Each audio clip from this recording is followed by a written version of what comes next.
ঢালিউডের প্রিয় মুখ অপু বিশ্বাস এবারও প্রমাণ করলেন, ভালোবাসার সবচেয়ে সুন্দর রূপ হলো মা আর ছেলে বন্ধন। গত রাত ঠিক জন্মদিনের প্রথম প্রহরে একটা টেবিলের ওপর সাজানো ছোট্ট কেক, পাশে অপু তার ছেলে আব্রাহাম। কোনো ফ্যানফেয়ার নয়, কোনো ক্যামেরার ভিড় নয়, শুধু জনের হাসিমাখা মুখ আর ভালোবাসায় ভরা এক শান্ত মুহূর্ত। ভিডিওতে দেখা যায় আব্রাহাম কেকের পাশে বসে আছে, মা অপু বিশ্বাস হাসি মুখে তাকিয়ে আছেন ছেলের দিকে। দুজনে একসাথে কেক কাটলেন, আনন্দে ভরে উঠল ঘরটা।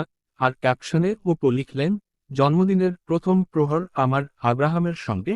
সবার সঙ্গে বেশ খুশি খুশি একটা সেলিব্রেশন। ভিডিওটা ছড়িয়ে পড়তে নেটিজেনরা বলছেন, এই মা ছেলের ভালোবাসা সত্যি অবাক করা।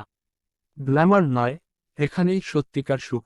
এক কথায়, অপু আর আব্রাহামের এই কেক কাটার মুহূর্তে গড়ে উঠেছে পুরো সোশ্যাল মিডিয়া ভালোবাসা আর শুভেচ্ছায়।